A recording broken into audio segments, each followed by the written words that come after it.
Hello all, and welcome back to the INVICTUS stream. My name, as always, is Mr. Harlan Guthrie, and I'm joined, once again, by the lovely Ms. Jo Fallak, and the talented and wonderful Mr. James Schwartz. And tonight, we bring you a special game.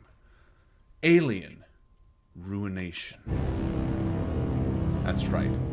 Now, it's not just special because we're playing Alien and because this is a month-long of spooky games. It's also special because today marks the first of 4 streams that we are doing in support of Extra Life. What is Extra Life, you might ask? Well, it is a charity that every year on November, the first Saturday in November, people stream for 24 hours in order to earn money and support from lovely people like yourselves to help a myriad of hospitals. This year we are, once again, for the 5th year in a row, hoping to raise at least over $1,000 for sick kids' hospitals.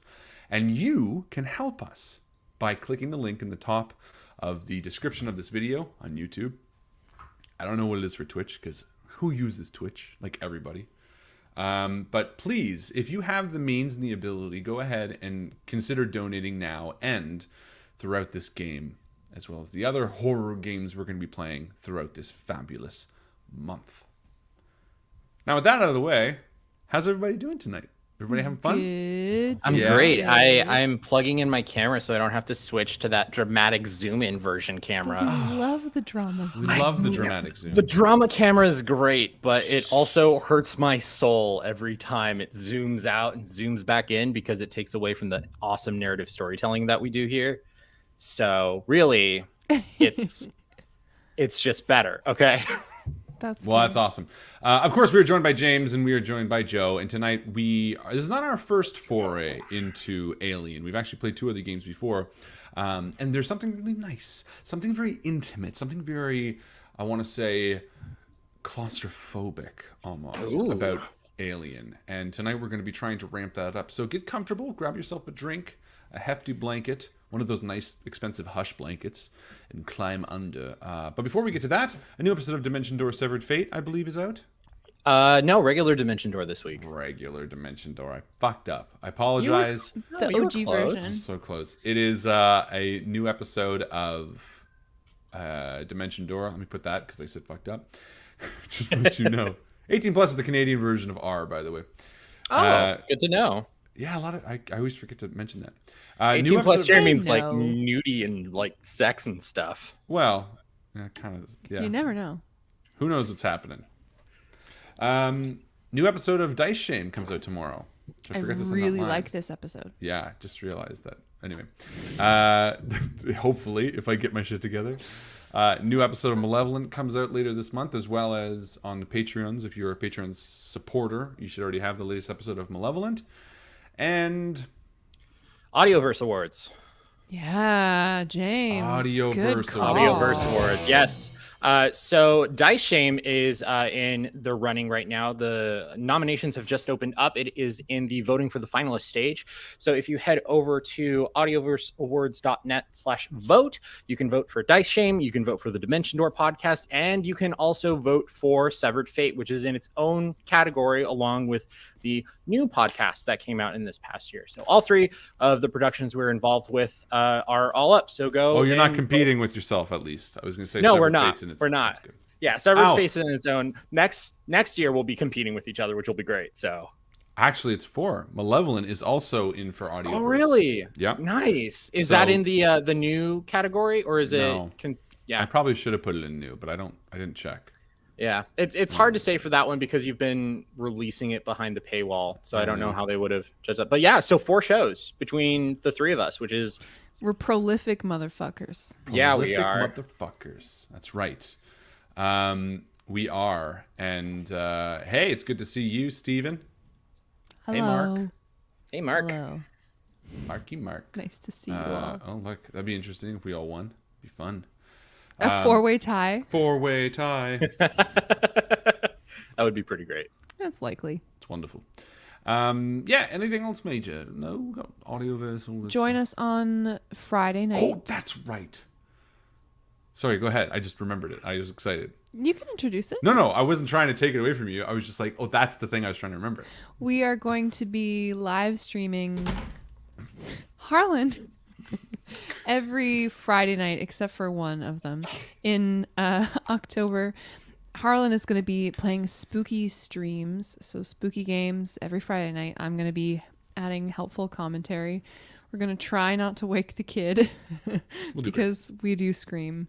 I scream especially. I scream. We all scream. And yeah, it's just another chance for you guys to come and hang out with us. We're going to be playing some really spooky games and raising money for charity. That's right. It's all in support of Extra Life. So please go ahead and donate.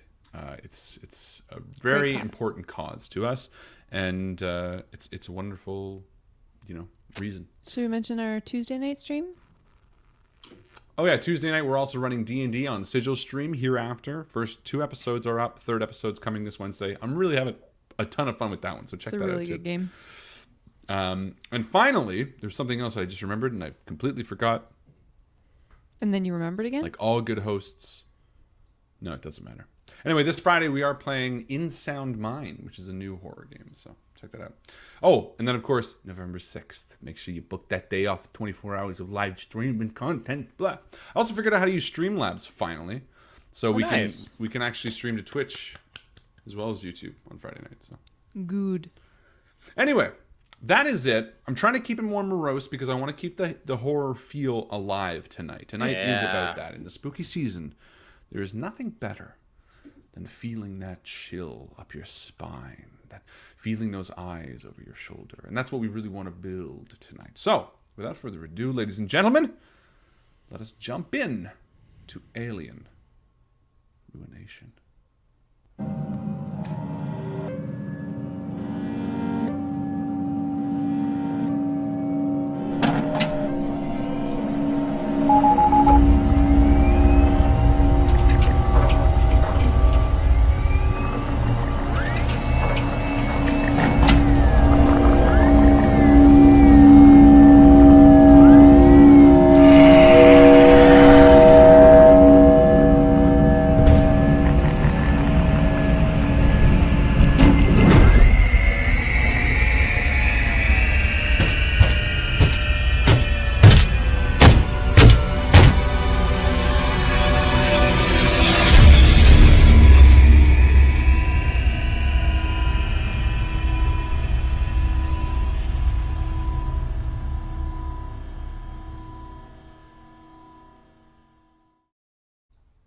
In your dreams, fractal patterns emerge.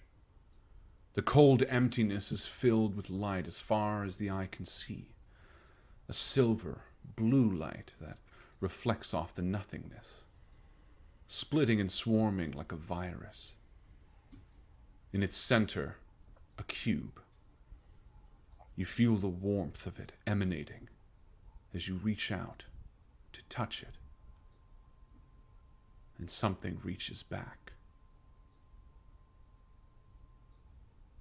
With a soft click, the compartment holding the remains of Captain Erie Kane empties, and in a plume of dust and air, his coffin jettisons out the starboard side of the Pandora, the ship you now find yourselves alone on. It's been 5 weeks since you left the orbit of Earth. It was meant to be another 12 before you would see the light of the sun once again. The Pandora is a scrapping ship, and a rarity in a way. It's a large ship designed to make long, deep hauls into the vacuum of space for those rare wrecks that are too far from home. The ship is unfamiliar, and yet it's been home for many a trip. This one just happened to be Captain Kane's last. With a staunch nod, you turn to each other. Joe, who are we looking at? Sarah Mack is a no-nonsense woman. Despite her size, at just barely 5 feet tall, she has a presence. She is wearing her jumpsuit. She's a black woman. She's got 2 little buns at the base of her neck, and she's got sharp, delicate features. She kind of rolls her tongue around in her mouth a little bit. All right. That's that. Standing next to you is Kevin. What does Kevin look like? Kevin is probably about shorter side for a male. He's probably at about 5'6", 5'7". He has almost slicked, greased hair, very dark, kind of all combed back, just hanging below the ears, coming in almost as a mullet, but still the shagginess on the side. And he has kind of a square jaw. He has a wonderful little chin dimple. And he always has this interesting, like 5 o'clock shadow stubble going on. And he says, yes, we should continue forward and proceed with the mission. The thrum of the engines comes back into focus, and the hiss of the jettison tube refilling with oxygen sort of startles you both for a second as you share a knowing look. This is the Pandora. You have spent, as I said, many trips on this ship. It is a fairly, well, I'd say smallish vessel. You're familiar with your own quarters, the captain's quarters, while you've maybe come in once or twice, is by and large unfamiliar to you. However, Sarah, as the newly appointed captain of this ship, these are now your quarters, and you feel sort of a pull to figure out exactly what this mission is about. For a long time, you've known this captain, and you have your individual feelings about him. However, he's always had this frustrating notion of keeping you in the dark until the last possible minute. Yeah, he was a motherfucker. And I say that in the kindest way possible, not to speak ill of the dead, but I mean, I know where the door is. I was never once invited inside his private chambers, not for a drink of coffee, not for a whiskey, not for a hello. He was all business for the most part. But he didn't mind giving you a good dressing down if he thought you deserved it. And you now find yourself with this responsibility put upon you, between you and Kevin. You never really yearned for this position, and yet there is this crackling in the back of your mind, this stress that's already starting to build about what exactly you've come across. Exactly what you now see yourself in charge of. And I think the two of you sort of part ways. Sarah, I see you sort of, very motivated to push forward. Kevin, where do you go? Kevin is going to go ahead and start running routine maintenance on the ship, double checking all the systems, making sure everything is in line, probably looking at the food stores and rations, and maybe shutting off any kind of sleep chamber or anything extra that now that we don't have a third person on board that we don't need. So why bother spending the resources to keep it active? Brilliant. Yeah, very matter-of-factly, the two of you part ways. Kevin, you walk down the dim gray corridors that you've become familiar with, more so than Sarah, perhaps. The constant dripping makes it feel at times patched together, this ship. And as she creaks her hull, you sort of run your hand along the side of the corridor in a comfortable way. And, much like her previous captain, the Pandora is a ship that has a lot of history. And you walk into the bays, flipping off the lights, turning it down, this sort of emanating darkness growing as you shut down more and more of what needed to keep the captain alive. And as you do, your hand lingers on a switch for a moment, and you have a flashback, a moment of with the captain. What was it? The captain had pulled me aside earlier, and I think there was a little bit of worry in his voice. And he was telling me something that I had heard from him already, but he seemed to be reiterating it making sure almost that he had to say it again to like confirm it with himself, and I was just kind of a sounding board for him to speak at. And I think in that moment, you know, he was a very gruff man, the captain. But for a moment there, he was kind of faltering in himself and kind of doubting himself. And I got to see him in that weird glimpse of weakness. Yeah. Yeah, and you sort of remember that as you pause and then flick the switch. Sarah, you know, the newly appointed captain of the ship, you make your way to the captain's quarters that he occupied only yesterday. And as you enter, you're greeted by the familiar scent of the large cigars that he used to chew on.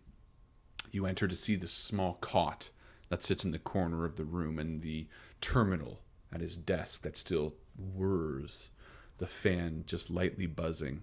The light is still on, and you notice that the chair is still knocked over from when Kevin had found him. I walk into the center of the room and cast my eye over each piece of furniture, inhaling the last breaths of this man that used to be in this room. And I bend down and right the chair, give it kind of an idle spin. And then I make my way over to the bed, and with a businesslike air, I pull all of the sheets off of the bed, stripping it of its linens. And then I lay down, put my feet up, and I just stare at the ceiling, at the spot on the ceiling that I'm sure this man must have stared at 100, 1,000, 10,000 times. I don't know. And just look up and think about the stars that are on the outside of the ship, shedding light on us as we travel.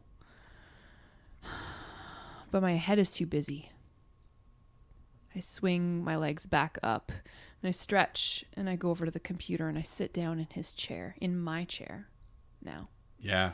And I feel like there's a moment where you reach across the table and turn down a picture of him. Yeah. And as you do, you know, as you're turning it down, a memory flashes in your mind. What do you recall? I remember this was very recently, 3 days ago. The captain came upon me when I wasn't expecting him. I was in the station, I suppose, wherever people drive spaceships in the driving spaceship area. What is it called? Yeah, like Pilot? The bridge? The bridge, yeah. Yeah, The I was in bridge. the Yeah, bridge. yeah. I was in the bridge, and I thought that the captain was like taking a break, stretching his legs. And I had pulled up over the controls a game that I've been playing. This is like a gambling. Yeah, it's like an online gambling Yeah. electronic. Yeah, there's like flashing colors, like a low voice that just, like talks to you. Maybe part of it is they're like alien insignias, like stuff that I don't really know if it would look so strange to people. But it's like, very lo-fi, you know, it's just black Yeah. and green and it's like distorted. And I'm like betting money, and he's like, "Mac, god damn it!" And I turn around and I like, you know how you try to close the browser really quickly. Yeah. And he let me have it, and he told me that if I was going to be fucking around on company time, that he could get another navigator, and that, you know, I was only worth something to him if I was working. Yeah. And yeah, he said some pretty vile things to me, and you know, okay, sure, yeah, maybe I should have been working for sure, but you don't say that sort of stuff to another human being, to an android, to a synth, anybody. And with a Cruel snap, the picture falls onto the, you know, you push it down and you turn towards the computer. It doesn't take you long to locate exactly what this job is. You know, in the salvage business, it comes down to how much you're willing to pay, especially around this area, the frontier of space. Most of the time, what happens is a job comes up. Ships bet on it. They tend to put as many chits in as they think it's going to be worth. Sometimes it's dependent on where the locations are said to be roughly. Sometimes it's based on who's offering the job. But regardless of what it is, a good captain knows when to double down on coordinates. And you have never seen the captain pay as much for these coordinates before. Something about this reeks high stakes to you. And as you open the document, very minimal information comes across. You find out that there's a set of coordinates that he's bought. You also recognize that at the bottom of this sort of document, there's a pinpoint beacon, which is another set of coordinates that when you get to the rough area, you can punch in for the exact location of the salvage scrap. None of this is unfamiliar. This is a small set of numbers that allow you to locate the hull exactly. But at this point, with this new information washing over you, knowing that you've already been delayed a day with the captain's death, a fire ignites inside you. If he paid this many chits for this type of job and you're a day behind schedule, a fire needs to be lit under this crew's ass. And I say that because there's only two of you. So, realizing this, Sarah pages over the intercoms and she says, Kevin? Yes, Captain. I think we're going to need to get a move on, if you know what I mean. Yes, sir.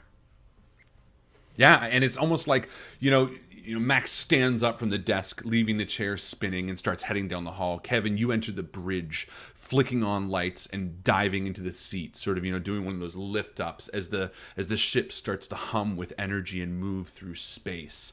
There's momentum in the air as the two of you are getting into your seats. And Mac, you walk into the bridge and sort of lazily running your fingers over the back of the captain's chair. Mm-hmm. I think I don't sit down at first. Again, this is a place that he was very territorial of, But I glance over at Kevin where he's sitting, and I look to him. Are you busy? Are you watching? Kevin's set. Kevin's ready to go. He's watching. Like he's waiting for the order. He's waiting for you to sit. He's ready to go. He's just waiting for the word. All right, let's take her out. And then she sits down. Very well. And we kick it. And you feel it. You feel that engine kick as you sort of almost fall back in the seat, Mac. Just an inch from it, and you sort of embarrassed take that last hit.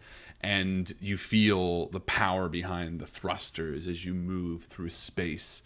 Soon the stars feel like they are whizzing by as you are heading towards these coordinates.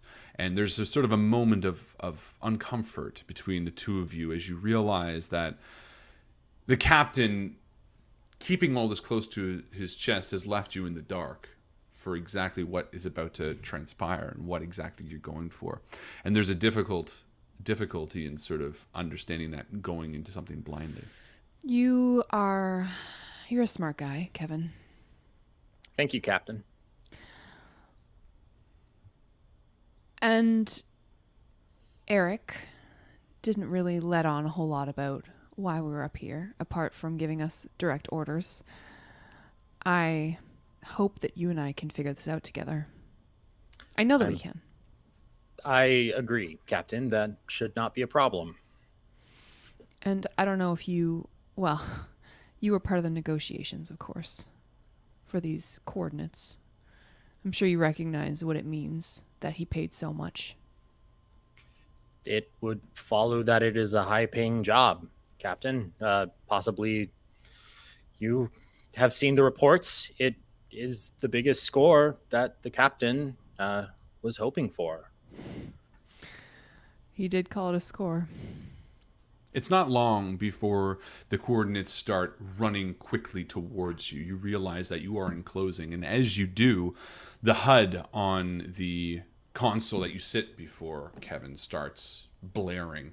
Yellow lights kind of coming on, and quickly with a few taps, a warning is issued across all of your systems through subspace. Warnings to indicate that the location you are entering is under quarantine and that you will be breaking the law if you choose to proceed.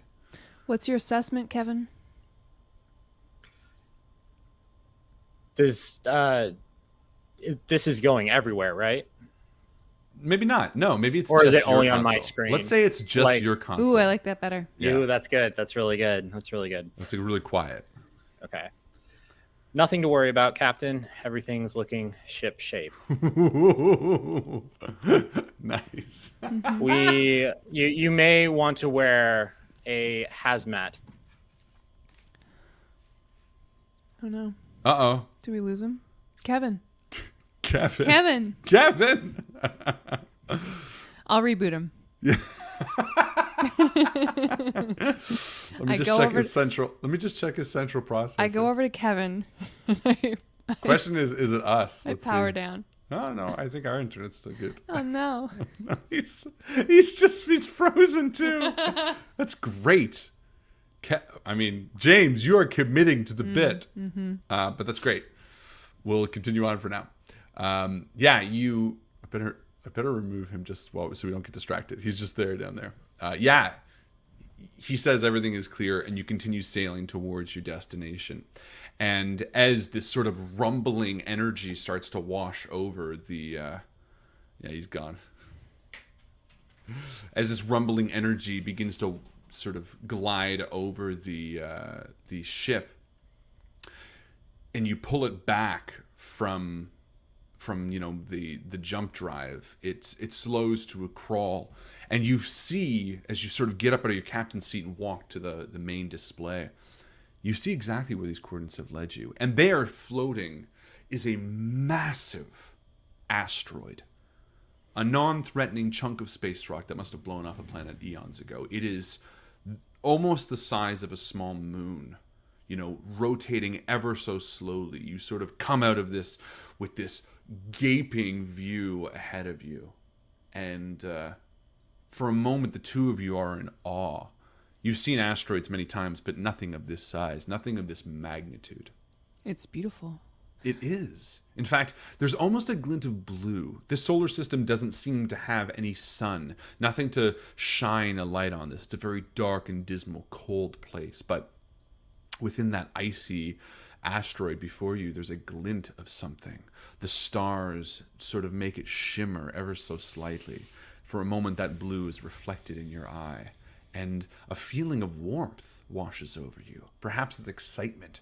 Perhaps it's being on the precipice of something that could be very rewarding. But I never get tired of space, Kevin. Kevin, frozen, he just sort of like He's leaking oil out of his ear.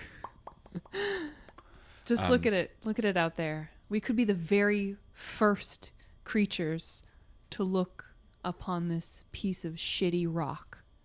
And it's a great thing you mentioned that, actually, because at this point, there's an element of scanning that you can do from this far away. Yeah, okay. So I am going to use the computer systems and scan away. Scan Yeah. with all my might. These are all like chunky keys, This is like that very It's like tactile. 80s, but in the future. I've somehow. always loved that about the alien world. I love how tactile and like crunchy everything is, and how lo-fi everything is. And it is. You punch in these keys like DOS. to what looks like a Mac computer, Yeah. and a ping gets sent out to scan. Why don't you give me a roll? Ooh, I will.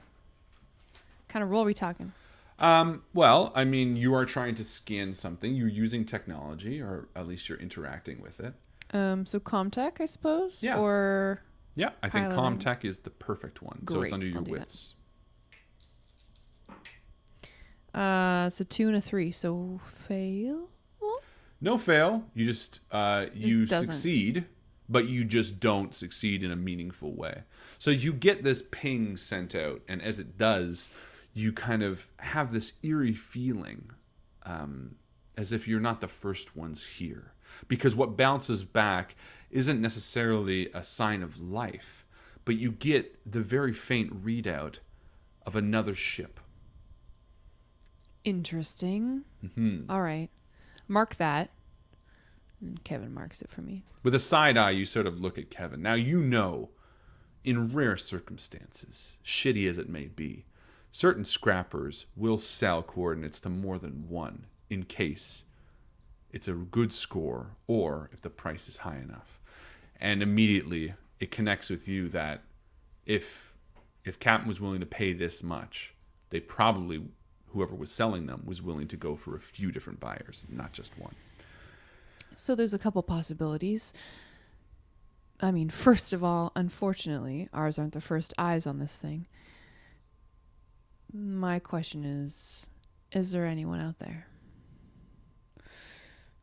Can we see the ship from this bay window, or right now you're far out, so you have to sort of get into planetary orbit, and I say planetary, asteroidatory orbit. Asteroidtorby. Alec, we do not know the mission yet. The mission, as far as we know, is that they've arrived at a massive asteroid and that there seems to be another ship. Go to rock. Step 2, profit. There's like 7 more steps in there, but I like it. So yeah, you move into to sort of... Yeah, we close in on this asteroid and we see if we can pinpoint the source of this secondary signal. Yeah. Is it an SOS, or is this just like No, this is just sort of the low thrum readings of an engine of another ship. Okay. So And sorry. Yeah, and Kevin, as you bring the ship into this massive asteroid that the two of you have arrived at the coordinates, and again, you've realized through a ping that there is another ship here and that maybe these coordinates were sold to more than one. You bring the ship in low towards the surface, and for a moment, you're taken aback. The surface is filled with stalagmite-esque crystals that jut out of the ground in furious sight, as if they're trying to reach for the stars above you. With a low hum, you sail across the black ice beneath you.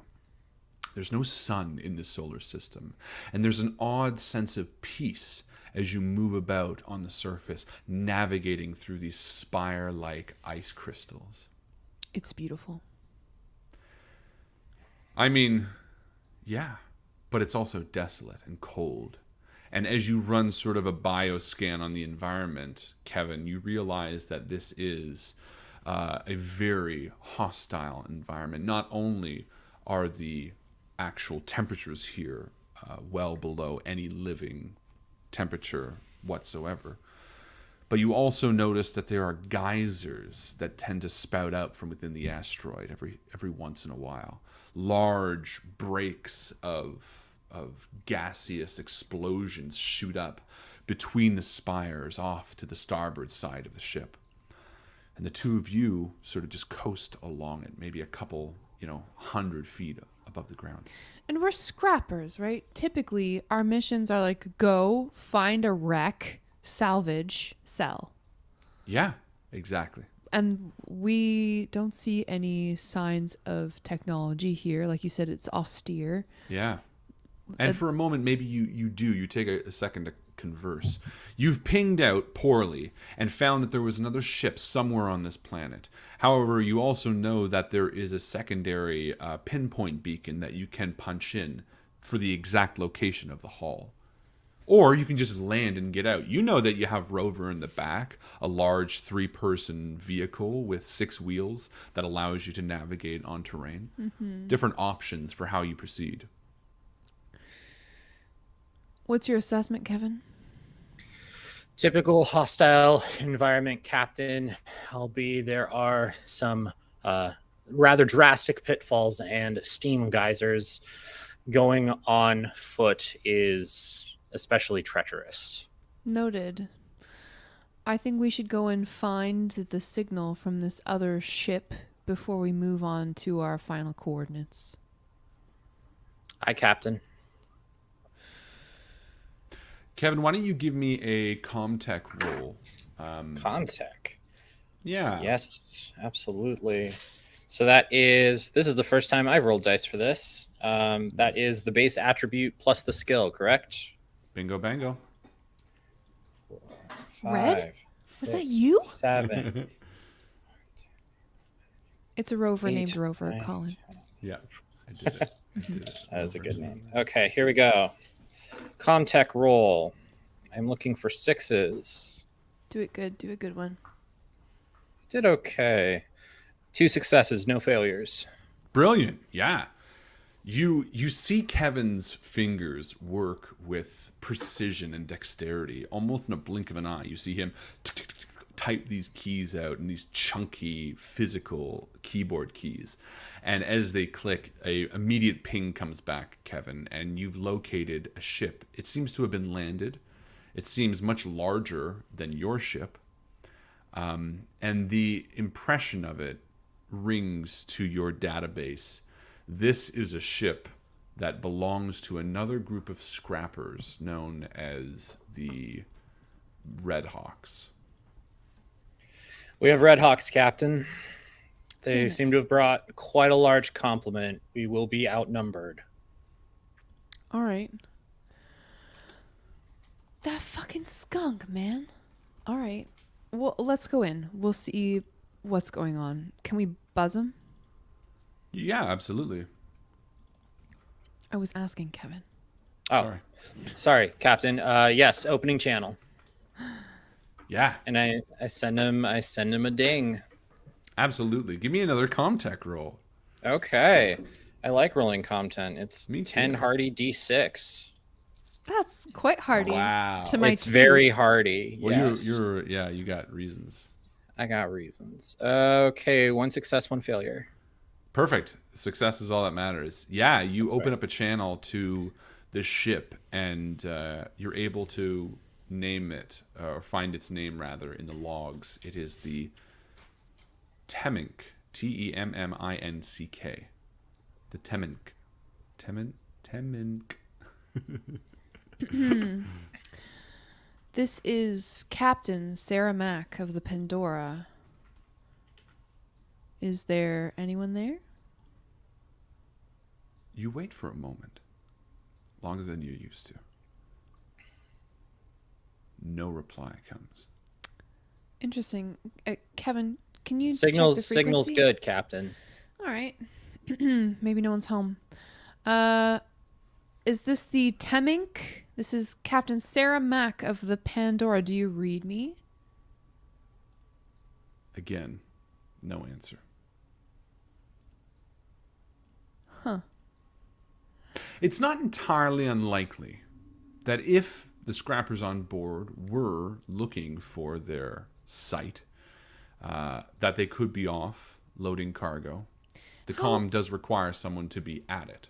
How far away are we now from the ping that we are obtaining for our target location? That's a great question. And I think, again, you punch in the pinpoint beacon codes to find it. And you realize that it is about 6 kilometers from the location of the landed Temminck.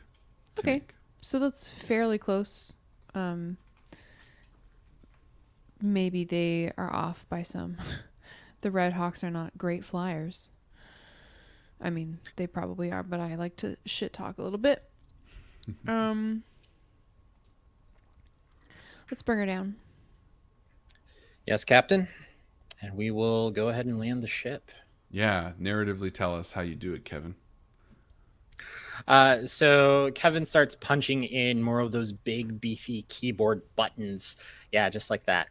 And he activates a lever there on the side. And Kevin starts to bring in the ship, and a little 8-bit display pops up, and it kind of shows like the level terrain. And you have one of those. Yeah. That's awesome. Coming across, and it's a very 2D perspective of the horizon of wherever we're landing, the land, and then there's just a little triangle pip that shows how close you are to the actual ground. Yeah. That's so good. I love that. Yeah. And with a hearty, the ship touches down on the blackened surface of this asteroid. Neither of you have ever landed on an asteroid before, and there's an odd sense of momentum. Despite the large size of this, almost small moon-esque, you can feel it. The gyrating center of this planet, the rotation of it. It moves so fast that you can feel it moving throughout the stars. And for a moment before you leave, you look up and you can see the stars just shifting by. It's an eerie feeling that neither have ever experienced before. I feel like my heart flutters in my chest, as this is the first time it's kind of occurred to me that I, by no virtue of my own, have become captain of a spacefaring vessel, something I've wanted to do since I was a little girl. And this is essentially my first mission. Yeah, and it's going to go great, I'm sure. Oh, it's going to be amazing. So I imagine you're landing. I'm going to live forever. I imagine you're landing maybe halfway between the beacon and the GMing. Yeah, like our floodlights are out on the dark ground of this asteroid. How do you say this word? GMing? GMing. GMing? Mm-hmm. It's weird, right? It is weird. GMing. Why did you name it that? I need a pronunciation. You don't believe me? While we have those floodlights out and we're coming in, since we're putting ourselves between the GMing and wherever our ultimate destination. Oh, there we go. Can we see any kind of rover tracks?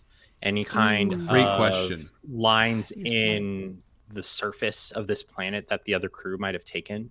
Yeah, I think you switch on one of the lower cameras and sort of zoom around a little bit before leaving, obviously.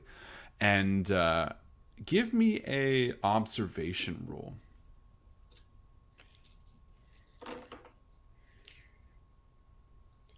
I got 2. 2 successes? 2 successes. Nice. Because ones don't matter, right? Ones don't matter yet, no. Okay, cool. Yeah, you can tell that there are some thick rover tracks between the GMing and wherever the beacon seems to be pointing. It looks like one set of tracks. Yes. Well, no, it seems... Well, yes, it does. It seems like one set of tracks that have gone back and forth twice.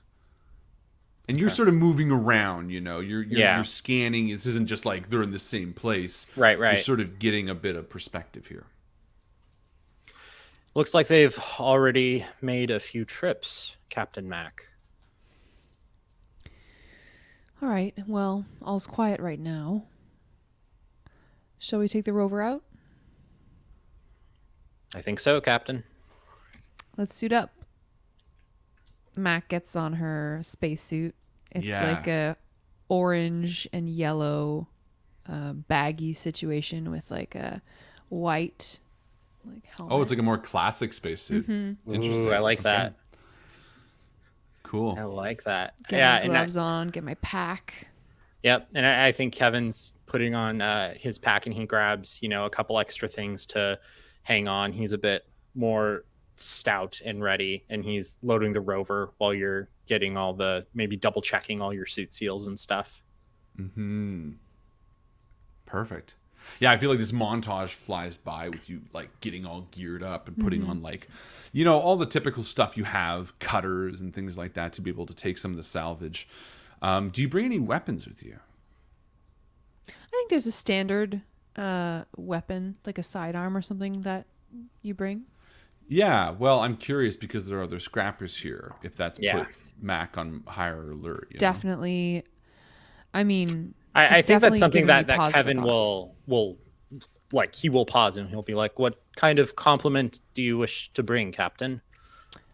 Nothing ostentatious. Kevin will bring what we need, and she fastens a laser pistol to her belt. Yeah, a laser pistol. Sure. Yeah, like a pulse pistol. Yeah, pulse pistol. Yeah, nice.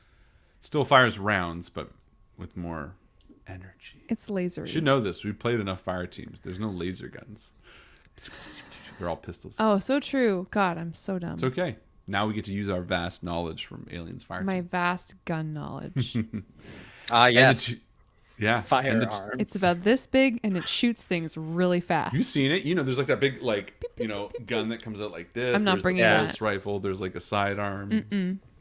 Bring in the little guy. Perfect. Sidearm. And you get into the rover. Where are you heading? Are you heading to the beacon or are you heading to the ship? Captain Great Mac. question. I think Mac wants to say hi to these Red Hawks. Perfect. Yeah, Mac's really curious because we don't see a rover out right now. There's no moving lights on the ship, I presume, and it's all's quiet. It's kind of interesting. If no one's home, Mac kind of wants to go poke around a little bit, and if someone is home, she wants to see who gave the game away. Perfect. Yeah. So I want to talk to the captain. So I feel like Kevin's driving. Kevin's driving. Yeah. Kevin's driving.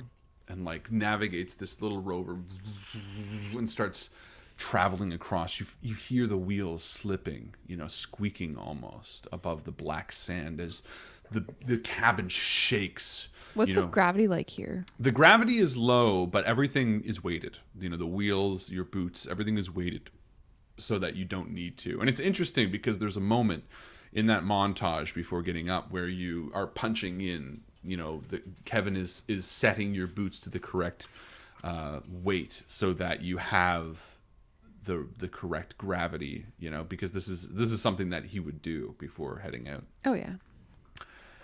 And as you're driving there, Mac, why don't you give me a command roll to remember exactly what you know of the Red Hawks? I would love to. Fun. You get to roll 8 dice. Ooh. I only got 1 success. Lots of 3s and 4s. Okay. 1 is all you need. As you look up to the large multi-story ship that you approach, you recognize this as one of the vessels that you've encountered maybe before. Typically, the captain wouldn't tango with these people. The Red Hawks are a group that are not above hurting people who may be trying to work against their claim. They are a splintered faction. You and the captain and Kevin are sort of outliers, but you're also rarities. Being the deep dive gives you less chance of running into others. Because most scrappers hang around sort of the orbit of Earth because that's where most scrap needs to be collected. However, this is odd to see them out this far, and you know that things could go violent if not properly handled. I think my curiosity's gotten the better of me. Like I know better, but I still am too curious, and I know that if we just decide to leave and give up the claim to these people, that I'll never know who wronged us. And I think Mac is a little bit vindictive. Like she wants to find out if they were actually given the same coordinates by this dude, and if so, we can go back and, fuck them up. Absolutely. Perfect. Okay. You roll up to the back of this massive ship. You see that there is a tail gate, the back, which is up. Beyond that, it seems cold and quiet. We hop out. Yeah. Feel like a little dust cloud from where our feet land. And the silence. Asteroid. Just the buzz of your comms as you're talking, between each other. Kevin, all that kind of stuff. Now, Kevin, we don't want to make any trouble with these people, obviously. A big ship like this against the likes of us, we don't stand much of a chance, so we're going to keep things real cordial, you understand? Not like last time. I know that you like to flaunt your knowledge a little bit, and what I'm trying to say is let's make friends, okay? Yes, Captain. We are here for quart of milk, stick of butter, cup of sugar. Precisely. Nice. You're saying that as you're walking up. Kevin, give me an observation roll.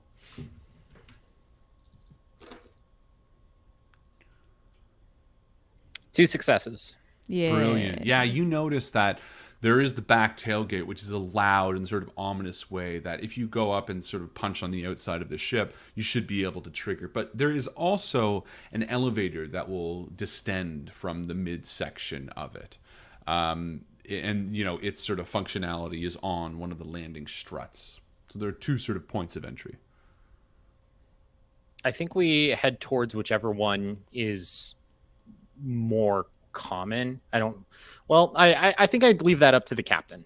I would leave that up to the captain to figure out, are we sneaking in here, or are we going to be kind of going in being, Well, oh, look, we are not sneaking in. We are using the obvious entrance. This is the front Totally. door, not the back door. We are polite. Totally. I think that we go for the elevator, like Mac directs. She's like half a step ahead of Kevin. And she kind of mouths to herself within her helmet, not on her comms, just to herself. She says, "Permission to come aboard." And then we head towards the elevator. Yeah. We already tried to contact these people with our radio, right? So Absolutely. Yeah, Kevin, you know, punch in on the strut and the elevator descends in the silence. You know, there's no atmosphere here. So you just see this thing come down and land, again sending dust up as it falls softly around you momentarily in a cloud. And you both step on with the heavy click of your feet and press again to bring it up. And as you rise, there's a moment where you almost feel like you are entering the jaws of some ginormous creature. You look up to see its gaping mouth as it ascends into absolute darkness, and with a heavy click, it lands there, keeping you in absolute darkness until you flick on your headlamps and see the cold, empty interior of the ship. A hall extends before you towards what we'll call the north of the ship. The floor is grating. The sides and walls are cold gray metal. The ceiling is the same grating, and above that you see the black and gray extended electrical wires and piping that runs throughout the ship. You hear nothing. Mac points at her helmet in a gesture that Kevin is familiar with, which is basically asking for permission. Like, is it okay for me to take off my helmet? What kind of, do we have scanners, diagnostic tools, anything to tell? You have everything. Yeah, give me a roll. Swiss Army knife. It's called survival. Yeah. Okay. 1, 2.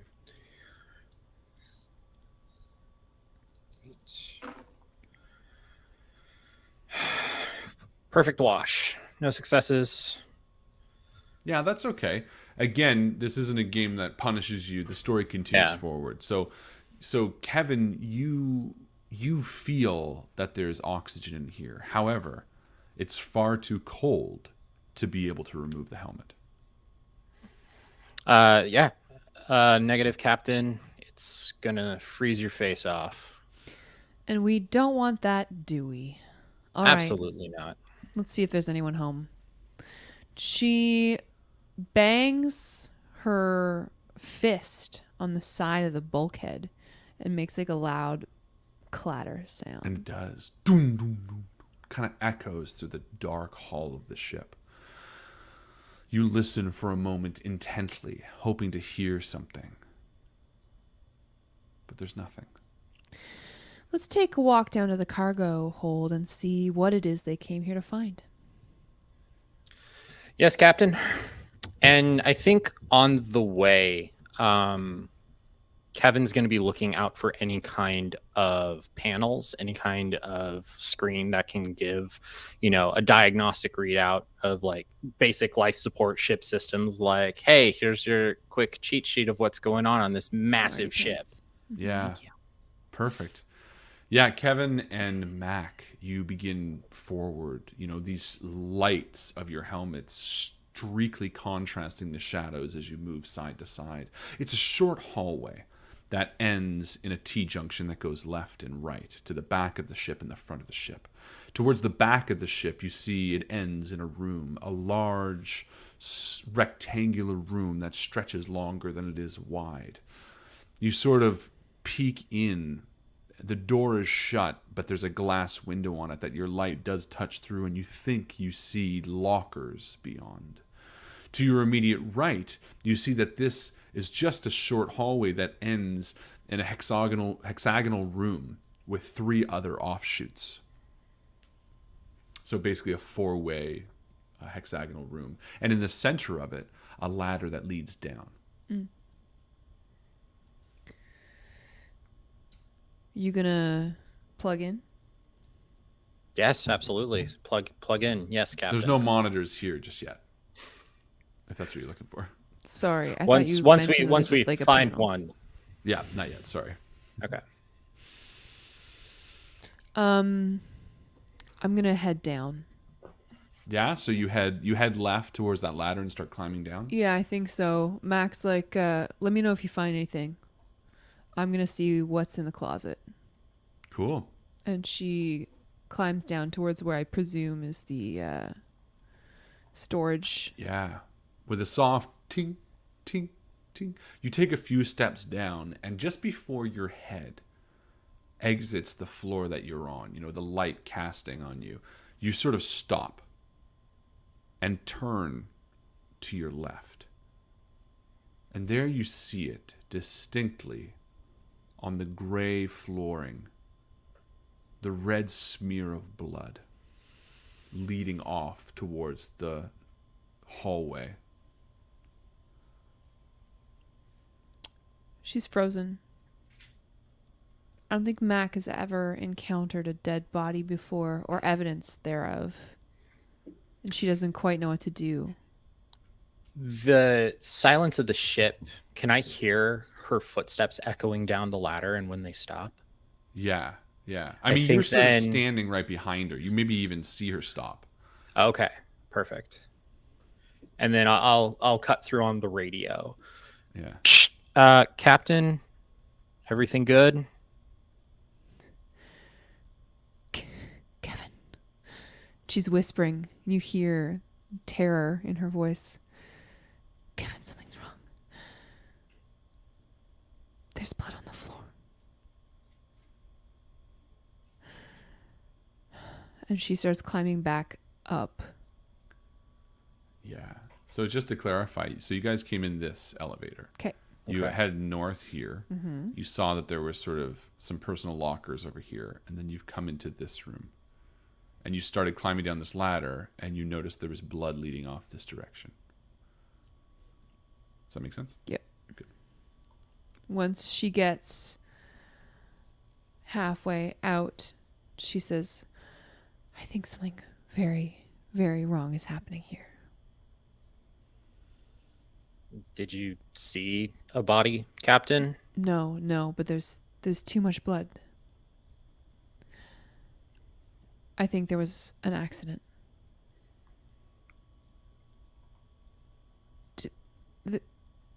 What am I doing? There might be survivors. We have to go help. And she starts descending the ladder again. Captain, Yes. perhaps we should find the equipment room. If there are any survivors in this ship, they would have hazmat suits as you do. Yes. Great idea. And also, Do you have a map of this vessel yet? She's getting flustered now. not yet, Captain. We still need a terminal. I feel like as you all convene in this hexagonal room with the ladder down, and I think, Kevin, you walk to a terminal on the wall. And again, you see the perfect. smearing of blood. It's on this floor, not the one below. It's on this floor, just to clarify, Mac. Oh. That's I thought it Oh. was below us. No. Yeah. My I'm sorry. mistake. What I was trying to say is, like, you're climbing down, and like just before you actually go down, You see it at the end. Like you're looking. Oh, that's cool. Gotcha. Yeah. Sorry, I should have communicated that better. But yeah, you notice there is a terminal in the wall, and you plug in, and you do notice that you can download a portion of the area map. The entirety of this area is cold, and the machinery is running relatively slow as well. But Okay. I will post it for you. Just for James. Because he might James not want to eyes share only. everything. Who knows? I am Kevin, and I know all. For Kevin's eyes only. Okay. And we are at the hex room, right? Yes, with the ladder. Okay. The blood, I'm sure, is frozen. And I have no way of knowing how fresh it is because of the environment, right? Correct. Okay. And so I'm looking at this map now, Harlan. Which direction is the blood? So the blood is heading south South. Okay. from that junction. Captain, it looks like the blood is leading towards the medical lab. Perhaps whoever was hurt We're here, Nova Light Sky. was on their way to get help. Perhaps something happened with machinery, severed limb, something of that sort would have a large amount of blood. Okay, sounds dire. Second thought, maybe there was some interpersonal conflict and we need to be cautious. I still think it is of the utmost importance to try to see if there are any survivors that need our help. You find supplies or hazmat suits, as you had mentioned, and I will follow this trail. If I don't come back in 5 minutes, come and find me. Yes, Captain. And Captain, down this hallway, straight through the galley, is the bridge, should you need to do captain ship things. Thank you. I know those things and I can do them. And then I pull my sidearm out of my holster, wishing that I had a much larger weapon.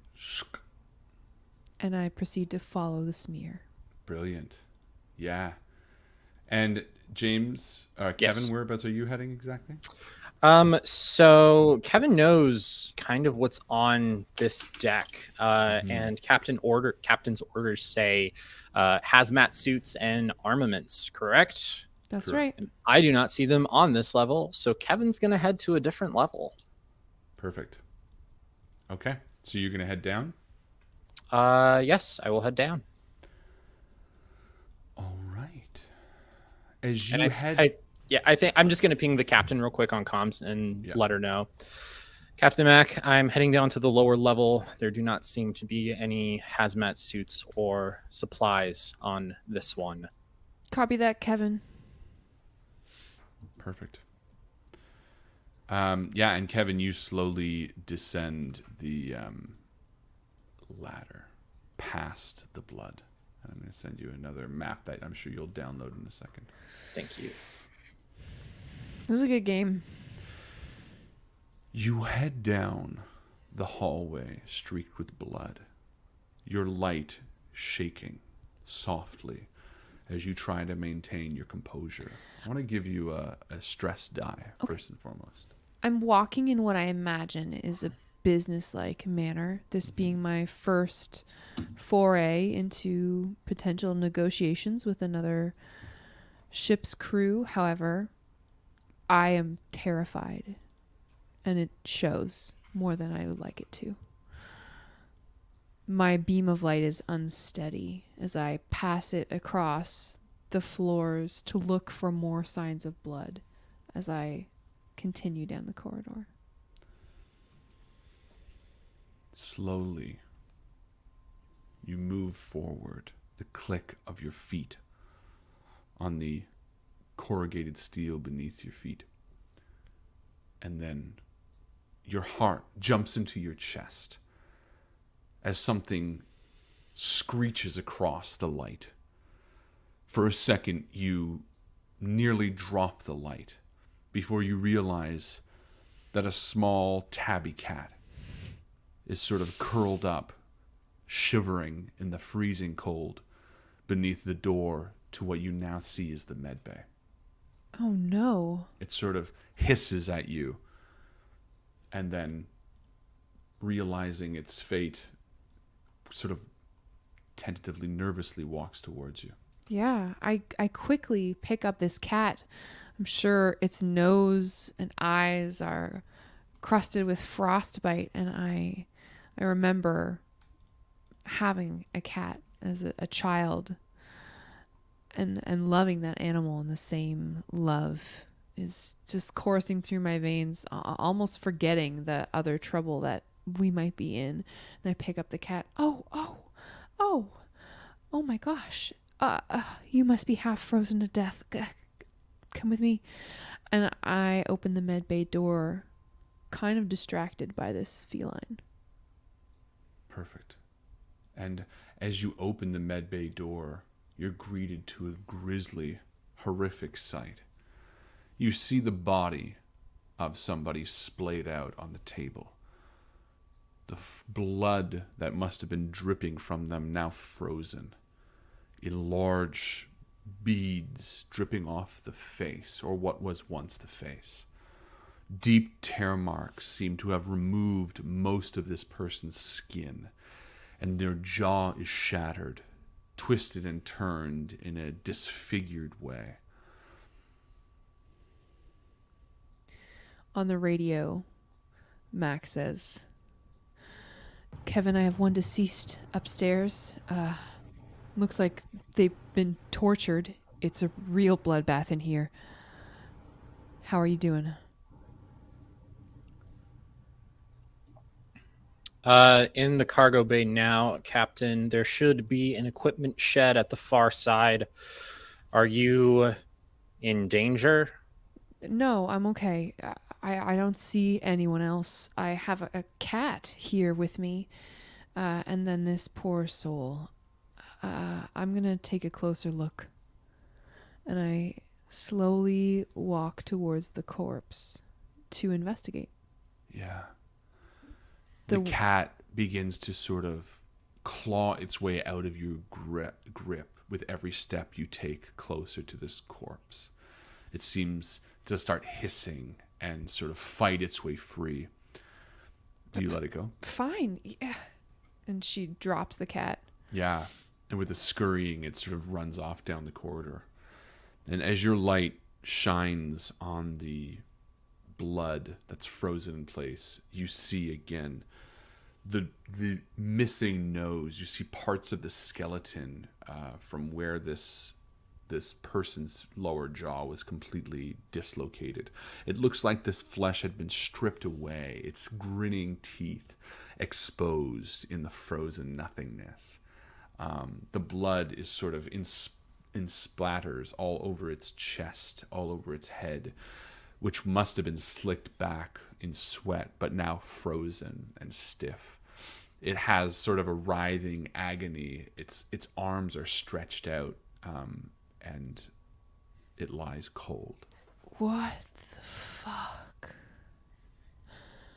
Are there any signs at all of care, of medical intervention, or is this just a body laid bare on some steel? Great question. Are there bandages? Are there So you can tell immediately, it was originally bound down. It seemed to have needle marks, kind of in its arm from where it must have had some sort of IV. It does seem like it was cared for in some way. Okay. How many occupants will a ship like this contain, Kevin? How many people should be on board? Roughly 6, Captain.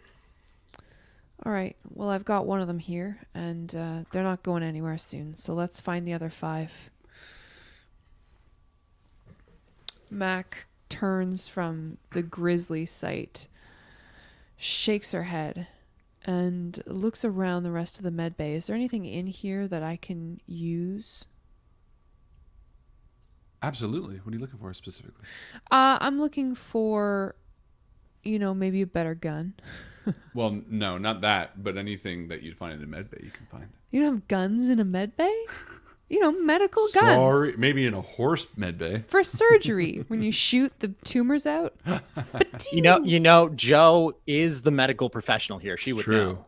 If you've ever been into a hospital, they have many guns. It's Okay. true. It's the most thing they have. Where do you guys live? America? Guns. International jokes get international work. Yeah, I just want to take a look around and see if there's anything cool in here. Yeah. Anything you want. Anything I want? That makes sense in medbay. It's a fully stocked medbay. No one like ransacked it. You know what I mean? Cool. I'm gonna take some pills. Sure. Maybe some pain pills or something. Yeah, take some pain pills. Just in case you want to end it all. Well, maybe I want to have a little fun later. Who knows? And then I'm going to head out. So is this the blood stain? Yes. This is the trail, right? It seems like it, yes. Cool. And there's no evidence on any of the other doors of like bloody handprints or whatever the fuck. Not yet. You've only walked down one corridor. All right. Swap out to Kevin. Give me a minute. I need to think. Kevin, you're standing in the lower halls. The vehicle bay sits behind you. It is a large, massive, vacant room. It sits hollow. Every step you take seems to reverberate around this room. And furthermore, there's no vehicle here. It seems to have been emptied for the time being. There's a small office sort of to the south of this room, as well as what you can ascertain as parts storage and a shed for equipment. All right. I would like to go to the shed first. Yeah, absolutely. You head into the shed, and it seems largely untouched, save for a few people who came in, grabbed some things, and obviously left in a hurry. There's a few discarded canisters that have been knocked over. But yeah, if you want to give me an observation, I could tell you if there's anything of value in here. Yeah.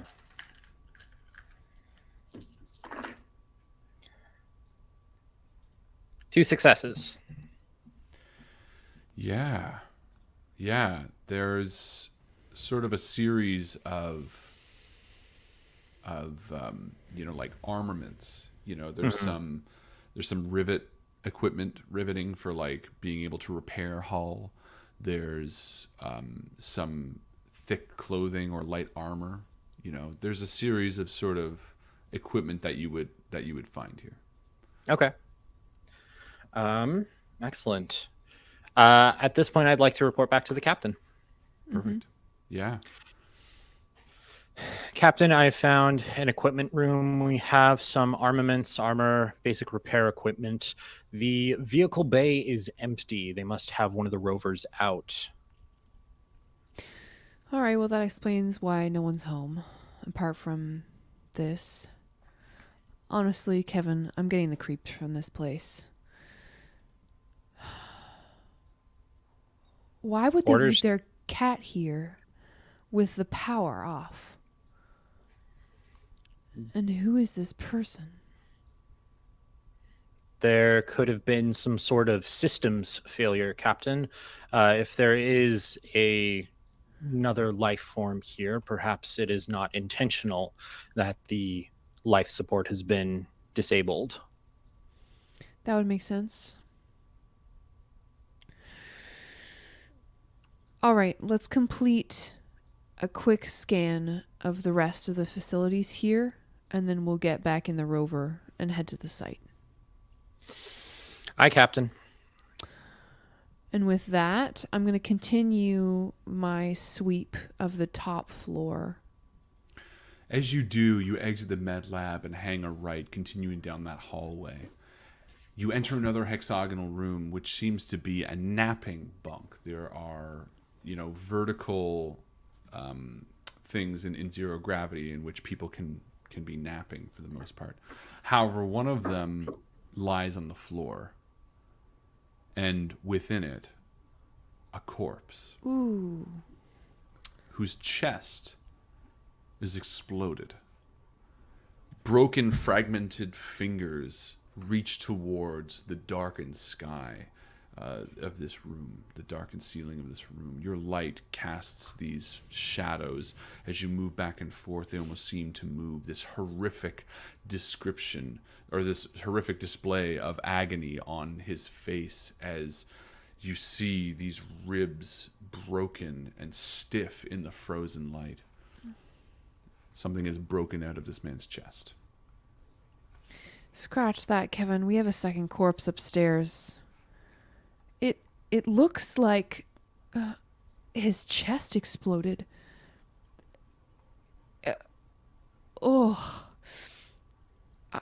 I'm sorry. What would do such a thing? Speculation, Captain. Some sort of edible explosive. Maybe. I don't see any signs of shrapnel. This is in the napping quarters upstairs. The nap room. I'm going to keep looking. And then Suddenly the cat runs across your path again. I think I scream. Yeah, it sort of jumps over the corpse and runs around the corner, hissing. And for a moment you stand there, again, your light shaking, before you see movement. At first you think it's the cat, or maybe what you just saw was the cat from what you saw. But these bony, flesh-colored fingers begin crawling their way across the side of this room, almost as if someone peeking around the corridor. Oh. For a second, you don't move. The light just shakes. And then they begin to crawl towards you. This bony, hand-like figure with maybe 8 long, thin, bony limbs, thank you, and a long flesh-colored tail. Oh, and it's moving towards me? Correct. I have my gun out and trained on it, and I say in my radio, Kevin, there's something up here. It's crawling towards me. Kevin! And then I shoot it. Yeah, give me a shoot. Give me a ranged combat roll. Okay. So now you have a stress. I do want you to roll with one of your stresses. Do I add a stress dice? Yeah. Or does that replace one You of my add other a stress dice? die. Okay. I got 1 success on my regular sparkle dice. Yeah. And I got a 3 on my stress dice. Ooh. So now you need to do a panic roll. Okay. So, for instance, because you were like firing a gun, the panic roll basically is you roll all of your stress die. Again. I believe, yeah. So just your stress die this time, though. 3. 3. Okay, you're good. You fire at this creature as you see a big sort of splat of blood smash against the wall and freeze immediately on contact. It sort of squirms and reels away, and it runs down the hallway, seemingly unaffected. So I shot it. I full out shot this thing, and it just was like, bye. It got hit. Tilly, tilly. And then as it runs, you notice that the blood that splashed against the wall begins to burn and sizzle. Just its acidic blood seems to be eating away at the hull. And they don't go down easy. Kevin, do you see anything down there? There's a creature. From the armaments locker down there, I just want to grab 2 of the biggest gun that they have. Like, Cool, yeah. Two I don't for know you, if or it's one like, for me and one for you. well, you know. Yeah, we'll call them 2 large rivet guns. These are ones that like repair hull. They're like, 13-inch long spikes Okay. that it fires. Perfect. Cool. I have 2 of those. I want to do a quick run through. I want to run by the dispatch office and see if there's anything in there, and then I'm going to head up. Yeah. As you dip into the dispatch office, you take a look and you realize that what you first thought was a dispatch office just seems to be some extra cargo. And Okay. there, sitting in the center, were 4 long cylindrical clear tubes, 2 of which seem to be empty. And as you look, or sorry, 3 of which seem to be empty, and as you sort of look at the last one, you bend down and sort of tap the glass, and then a boom, as this flesh-colored, hand-like creature sort of whaps against the glass, and you see a little mouth start to move against you. This looks like the creature that Mac just described from upstairs. Ew. Okay. Any kind of labels? None. Okay. Captain, how big was that thing you saw? Beach ball sized ish. Yeah. You know, space beach balls. We've played beach balls. But balls flat. in space, but flat, and so many legs and a tail, and it didn't fucking care about getting shot. I'll tell you that. I have one down here, Captain, in a containment vial, but it is about the size of a dime. A space Oh no, it's dime. bigger than that. Oh, Sorry. it's like a hand size. Yeah, it is hand sized. Yeah, Oh, yeah, okay. Sorry. Yeah, Could you space imagine? dimes. Alien. 10 cents. That's how big they are. This dimes. That's great. I have one down here, Captain, in a containment vial. It appears to be more about the size of a human hand. Well, this one isn't contained. Roger, Captain. I'm bringing up a rivet gun. If you can meet me back at the ladder, we can reassess and continue. Yeah. I ask with a question. Yes. Kevin, you take a few steps into the darkened vehicle bay. I want to stress how large this place is. Your light only makes it about halfway. Okay.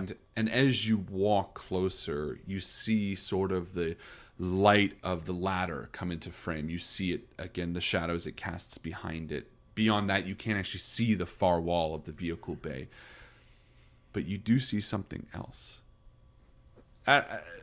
For a moment, it almost seems like a pile of tires that were maybe left discarded. They're not very high. 2 tires high, maybe 3 long. And then it moves.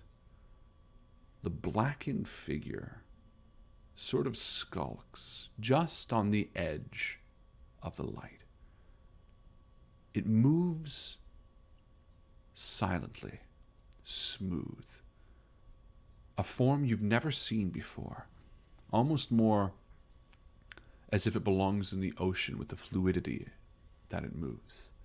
It sort of rounds the cusp of the light, moving ever so slightly, and then turns to head off into the darkness, and you see the tail just move and disappear.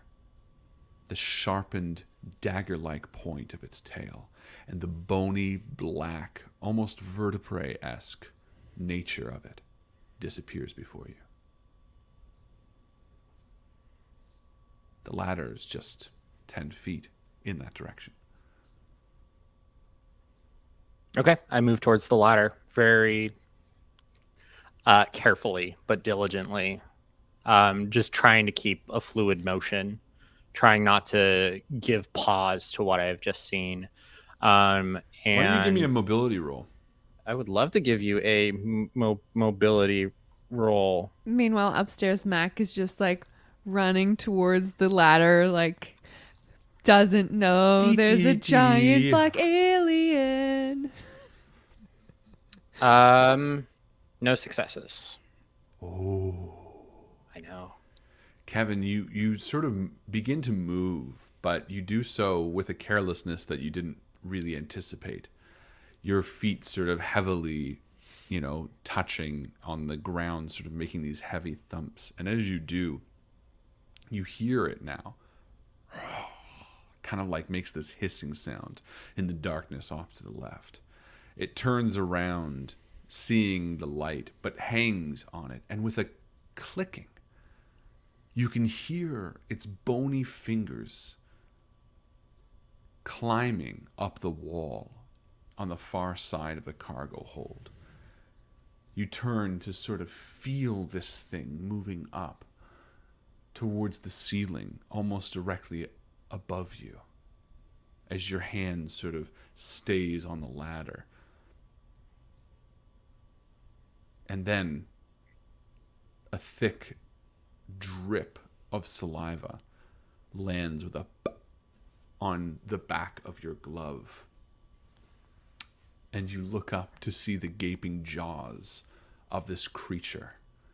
More horrific than you've ever seen before. It has an extended, blackened, almost whale-like skin. It glistens in the light. Its teeth, silver and gray, hiss loudly as it jumps towards you. I want you to give me a close combat roll if you're going to fight back, a stamina roll if you're just going to try to run, a survival roll if you're not going to move. Okay. A survival roll if I'm not going to move? I don't know. Yeah, Is sure. that what you said? Yeah. You see, you've given me a great choice here because I have the exact same skill in all of those. Cool. What would We'll do Kevin whatever you think makes sense then. Do as thou wilt. I mean, would he fight? I mean, you could do ranged if you think he would just fire off the rivet gun. I mean, that did occur in my mind because I have two of them and just like... You could absolutely do that. What would Kevin do? WWKD. WWKD. WKD. And it's lunging towards me. Yeah. It's like climbing the ladder backwards down towards you, you know?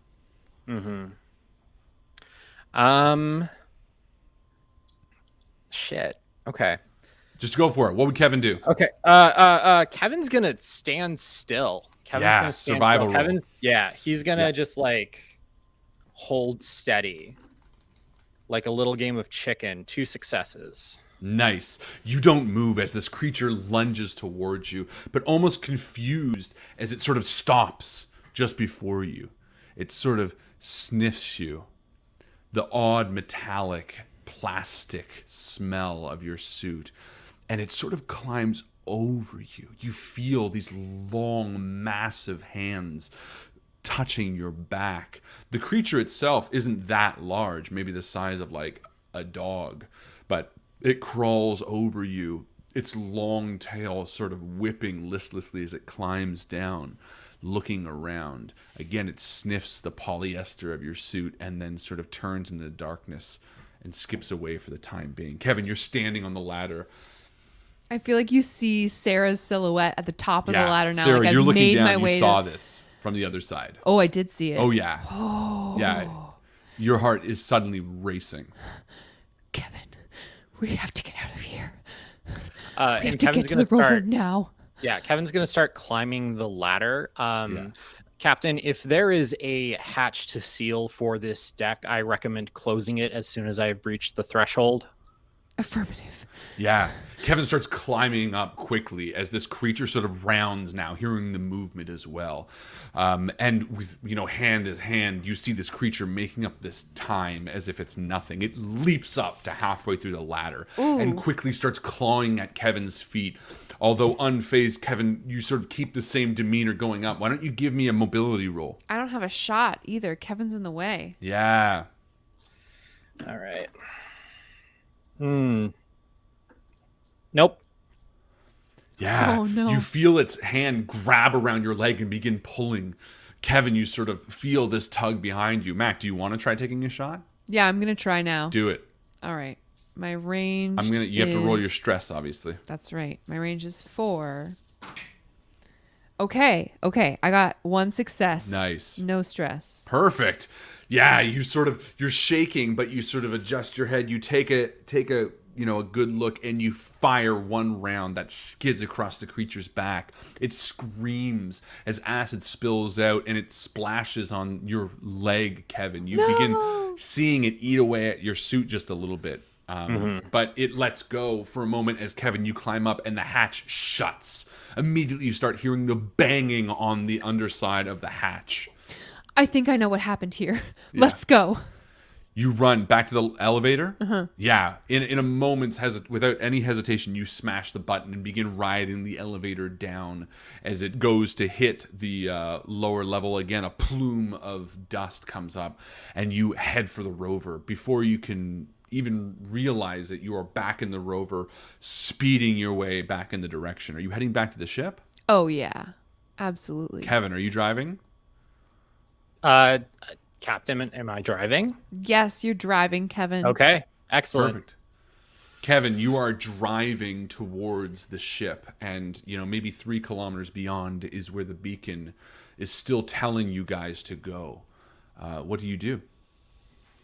As far as I know, we're going to the beacon. Maybe stopping at no, we're going to the ship. We're going. We have to get back to the ship first, and then we can get to the beacon, yes. right? Yep. Well, you can take the rover to the beacon. Right, but we're going to stop at the ship would and get we? really big guns. Yes. Yes, that is the logical choice. First the ship, then the guns, then the beacon, then the ship, then space. Cool. Yeah, I mean, it's not a military vessel, so you're not going to have that many big guns, but maybe you'd have like a shotgun or something like that. So I think quickly, in a panic, you pull over back to the ship. The bay door shuts. You have a moment of what the fuck just happened, but there's no time. The sooner you get off this planet, the better. Mac, you grab your shotgun, or rather the captain's maybe rusty shotgun that sits maybe above his bed. Yeah. Kevin, you sort of, oil the rivet gun, which does more damage and is cooler than anything else you would have had anyway. Hell yeah. But you repatch your suit, and you're back in the rover heading towards the beacon before you realize Okay. it. New plan. We get to the beacon. We find out if there's anything that we can scrap that's not nailed down. We get the fuck off this asteroid. You with me? I'm with you, Captain. Let's do it. As you arrive in the direction of the beacon, the first thing you notice is the building. Sort of a makeshift building has been built very haphazardly and very quickly. This is what companies do for on-site premises. An asteroid is no place to have a permanent base. This thing has been built on stilts. And as you arrive, you see the other rover, the large vacant rover from the ship that you just came from. It's parked outside this building. All right, it looks like they made it this far at least, right? It would appear so. Let's take a quick look. We pop out of the rover and go and check out with our flashlights if we can see inside. Yeah, quickly you move up to the front door. The heavy doors of the building are slightly ajar, but it takes a lot of effort to open them anymore. You do look in, and immediately your light falls upon a grisly sight. Within the darkened lobby, there are deep red streaks of blood all over the floor. I'm getting a bad feeling about this. So the door was cracked open, so atmosphere has been vented. Correct. Okay.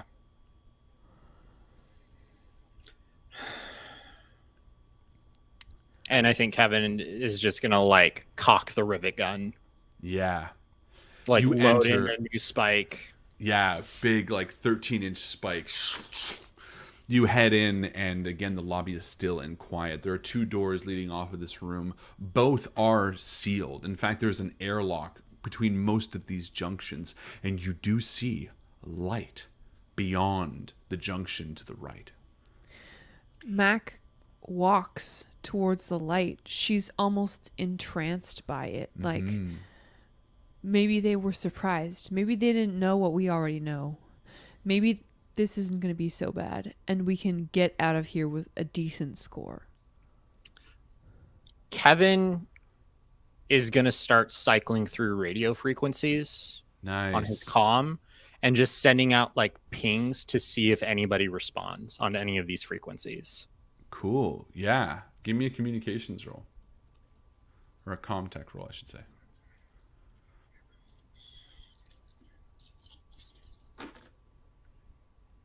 Three hits. Nice. Hell yeah. Yeah, you stop on channel 7, and immediately a voice comes back. Who the fuck is this? Oh, yeah. Yes, we're here. Yes, we're here. We're in the building. Help us. This is, what's our ship's name? Pandora. Mm-hmm. This is Kevin of Pandora. What is your situation? And while they're talking real quick, I'm just gonna before they speak, switch back over to whatever channel we were using and say, Captain Mac, channel 7, and then switch back. Yeah. Yeah, and you hear, and they say, it was Claudia and is dead, and Jacob, I don't know. He went to go get help. I don't know what happened, but it's just me and Clayton. This is Captain Sarah Mack of the Pandora. State your position. We're in the research bays at the back.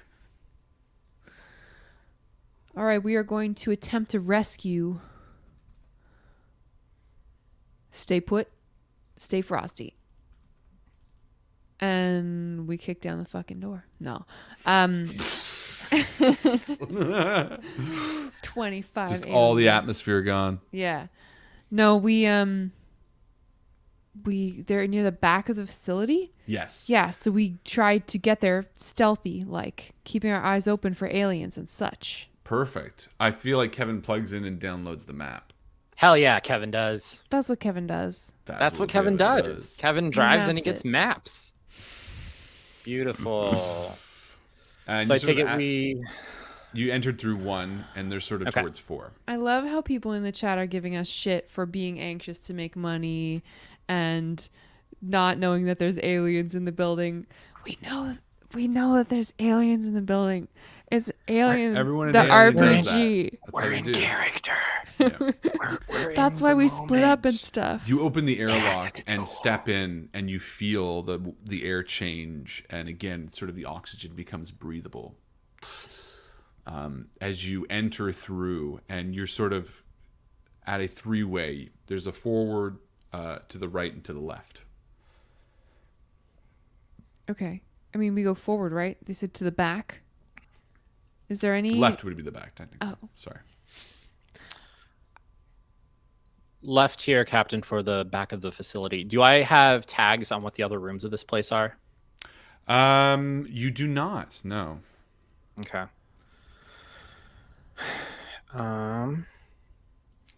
Do I know coordinate-wise? I'll just show it. Yeah. Nice. So do I know coordinate-wise which one of these rooms would have our main objective, or is it more just generally this facility? Or is it not even this facility? Facility. No, it is this facility. The beacon is Okay. pinging to this facility. Mm-hmm. Okay. Okay. So you enter. It's well lit here. There's even a bit of heat. However, there's a cold stillness in the air as you enter and begin walking down this corridor. You turn left and see warm streaks of blood on the walls and movement towards the back of the facility. Stealthily we creep forward, guns drawn, eyes on the movement, trying to discern what it is we see. Sweat beads down my face. My pupils are dilated. And as you head towards the back room, you open the door to see a lumbering figure. At first, it looks like a human, a normal person. However, as he turns towards you, you see that the helmet is cracked. Drool from the side of his face and sort of a large bulbous swelling in the side of his bloodshot eyes, the centers of which look yellow. He looks as if he has become infected with some monstrous chemical that has changed the physiology of not only the way he carries himself, but his face. This monster turns towards you with a ravenous glare and jumps towards you. Everyone give me a move roll. I want to shoot him. Right? I want to shoot him, but I don't. Oh, you do. You Yeah, want I to do. Mobility, right? Yeah, mobility. Nope. Also, nope. He jumps towards both of you with his arms wide and tackles you both to the ground. He reels back with his fists and comes down, slamming on both of your chests, and you both feel like a crack in your chest. Less important to Kevin, but a dire feeling for Mac. You hear screaming in the back room as this creature sort of turns towards the screaming and then back towards you. Mac, what do you do? I shoot him in the chest. Yeah, and give me in a the ranged eyes. attack. Kevin, I wanna snap its neck. do it. Give me a roll. I got one success. Okay, and close combat roll for Kevin. 1 success. Yeah, Kevin, you grab the head and you turn it. and it just turns like loosely. He sort of snaps it back towards you Ew. and vomits on you. You feel this green like ichor just flow over your face, on your helmet rather. Or did you guys take your helmets off? No. Okay. No. It's just flowing over your helmet, this like green ichor. And while it's not acidic, you do see immediately sort of a thin bubbling. Very, very mildly so. Mac, you pull out your gun, you stick it to his jaw, and you fire. And with a wet thunk, it just sprays over the place. And you feel the body go limp. But it still moves. Ugh. Its hands still grab you and sort of fight with you as this like dead head sort of shakes off. I like scramble away on my butt. Like, Yeah. Hands and feet. And it flips over, its head like hanging dead and loose, and it claws its way off and heads down the hallway. Oh my god. Fuck. Woo. Towards where the screaming is? No, it goes like left towards 5. Like this Okay. all happened here, Yeah. and it kind of goes down this way, and Okay. like maybe it turns the corner here. You don't even Quick. see it. Kevin, quick, let's go. We gotta go. You run towards the back, Run, towards the run. screaming. As you're passing, you see a mix of like corridors on your right seem to be for sleeping quarters. On the left seems to be little research stations, small rooms that have, documents put out. Some have tables in them. Gold Some have- bars. No, some have like, dissected, bizarre looking creatures. And as you head towards the back, you see a woman standing over an unconscious woman. She's sort of like got a gun drawn, and as you turn the corner, she nearly fires and takes a breath. Who the fuck are you? Jesus. Don't shoot. We spoke with you on comms. Okay. We can get out of here. Follow us. Is it just you? Yeah, and her. We have to bring her. Is she alive? Yeah. She's gonna be fine. And she sort of slaps her, but she seems like unconscious. Okay, let's go. Okay, well, help me. Kevin. Yes, Captain. Go And Kevin will help go. Yeah, Kevin goes over, and Kevin will just lift her up and throw her over his shoulder. Yeah, Kevin, as you approach, you walk towards these two, and they're sort of leaning against this glass enclosed room. It's a room that seems separate from the others. It seems like it's got biohazardous materials on it. As you approach, the sort of motion activated door just kind of opens next to you. And as you are bending down to lift her up, you look over to the room and you see, sitting on the table was a tall metal canister. Sort of has an elongated body. It bellows out just a little bit in the mid and then tightens up at the top. It's maybe 3 foot tall and thin. And written on the side of it, you read substance L28. Okay. Kevin wants to, while he's bending down and looking at this person, he wants to see what their condition actually is. Sure. Yeah. Give me a survival. Perfect. Medical aid. Sorry. Give me a medical aid. No. And you just dropped me down from an 8 to a 2. Sorry. That's okay. No hits. Yeah, you're not too sure. I can do it. Go for it, man. I run over and I slap her on the little face. Yeah, little face, eh? Well, yeah. Okay, I get to roll 6. Okay, so I succeed, but I got a 1 on my stress dice. Ooh, you roll panic now. So I know her condition, and then I panic about it. Yeah, which is perfect because you see something moving in her chest I knew it. and you panic. I drop her. I'm like, get the fuck away! And I shoot her in the face. What? Yeah, I shoot her. You coup de grace her? Yeah, Okay. that's my panic. I lose my shit and I kill the girl. Yeah. fucking The other dope. girl who has the gun turns it on you, and she's going to make a ranged attack. She Oh, aims Kevin. straight for your head. If you want to try to beat her, let's do a contested... Yeah. let's- Can I try and just like grab her arm and push it up, or just like slam her back? Yeah, why don't you do a close combat roll, and I'll do a ranged combat roll, and we'll see who gets there first. Okay. No. Well, she got a 1, so, and no successes. So she I- fires. Mac, you hear the bullet whiz by your face, as she violently fires at you. I mean, for good reason. Mm-hmm. Kevin, you miss as well as you try to like clobber her. Yeah, I miss. Mac, what do for you do? sure. Mac levels her gun at the woman's face and she says, "She's infected! Get yourself together! God damn it!" Give me a command roll. Oh, I will. In a second. Or survival if you want. I got command. I got 1 success. And okay, I'm good on my panic. Okay. Pull yourself together! The woman stands up defiantly.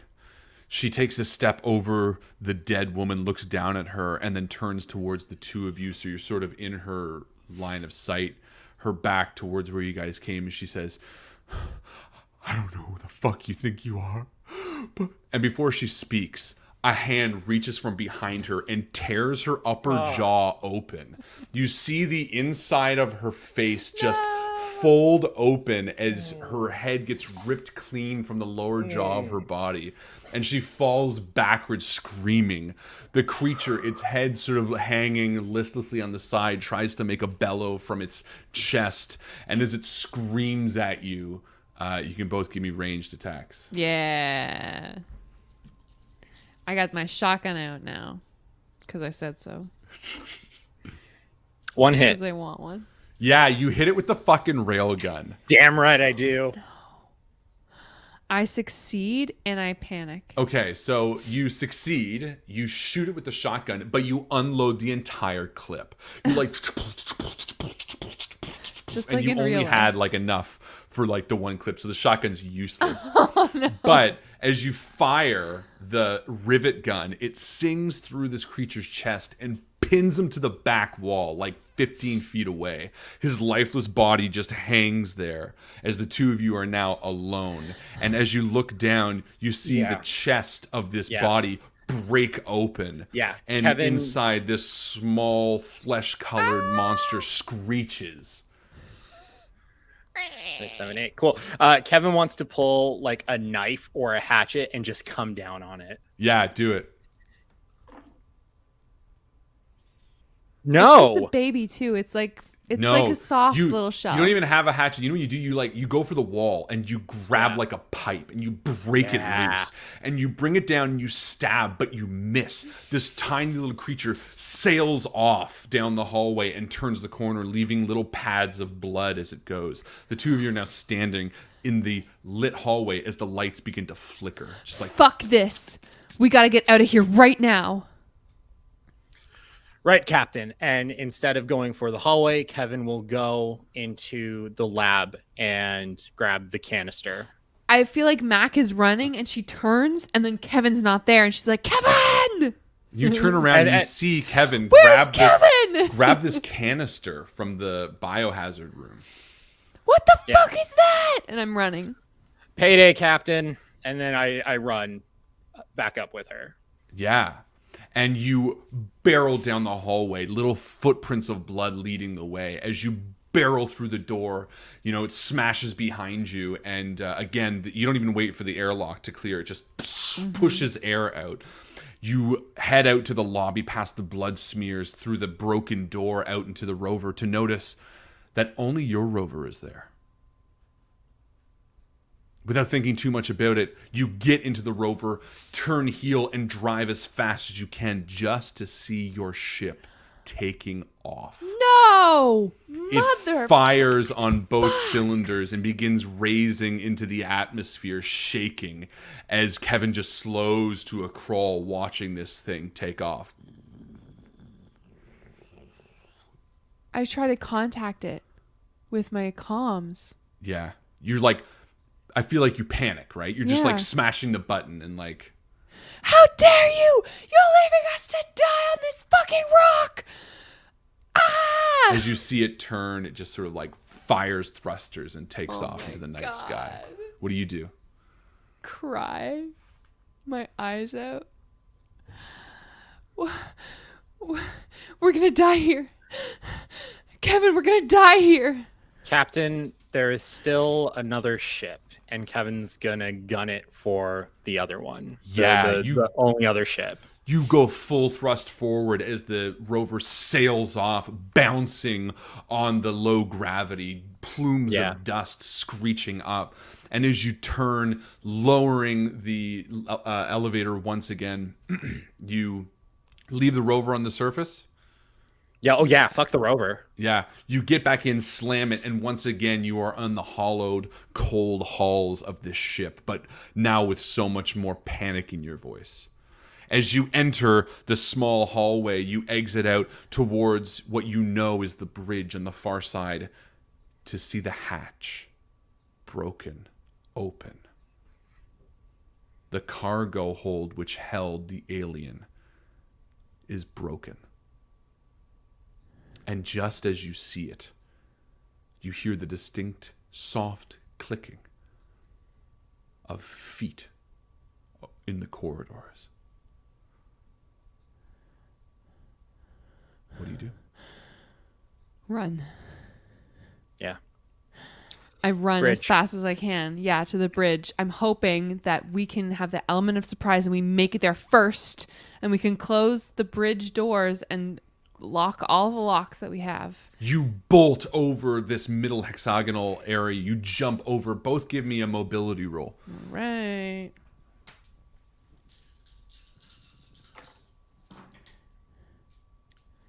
No. You both fall as you see the creature skid out from the habitation behind you, the lockers where it was hiding. But you actually falling makes it sail over top of you as it sort of tries to clamber on the grating. It grabs and sort of spins. The two of you split. One goes left and one goes right. Which way do you go? I go left. Perfect. I go right. So you head back down to the medical bay, Sarah. You start heading down the streaks of blood in that offshoot room as you're moving towards this broken cavity. You, on the other hand, go right as you head towards the cryo area.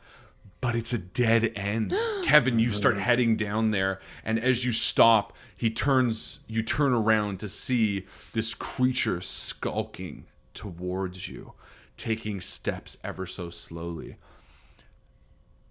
What do you do?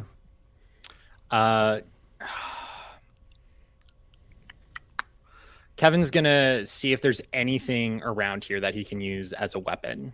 You still have not the a great rivet gun. Railgun. I have the rivet gun. You're right. I do that's have the that. best thing in the world. That's the best thing in the world. Okay, cool. Kevin is gonna go ahead. Then he's gonna look around. He's gonna see if there's any cryo chambers that are still open. Yes, there are. Yes. Okay, perfect. Kevin's going to position himself right in front of one of the cryo chambers, and he's going to time it. He's going to stand in front, and he's going to do two things. He's going to fire off a first rivet, and then he's going to reload it as fast as he can for a second one. He's trying to provoke this thing into attacking him. Yeah, you do that. So give me a range attack first and foremost, and then I want you to give me a mobility roll immediately after. Okay, success on the ranged combat. And one success on the mobility. Nice. You fire a rail at it, pinning its hand to the far wall, and you reload immediately. However, it's got like you've got a good 10-foot gap between it. It sort of has its hand pinned and it tries to bite at you, but now there's enough space for you to slip away from this room. It's like reaching out towards you. Okay, perfect. I'm going to run through then. You bolt back as Mac, you are moving towards the bridge slowly, your light sort of shaking as you take every step towards the bridge. Kevin, you head back to the junction and straight through the galley. You are running as fast as you can, carrying that canister and the rivet gun. Yeah. You're carrying like everything. And Sarah, you get to the bridge first. You quickly sit at the console, fire it up, and you are frozen as you hear a hiss behind you, just to the right. And as you turn ever so slowly, you see that fucking tabby cat just... You shoo it away as you fire up the engines, and with a... You hear the power and the light come on of this ship just as Kevin runs past the galley towards you, turning around to see The door! the xenomorph barreling down the hallway towards the two of you in the bridge. What do you do, Kevin? What do you do, Mac?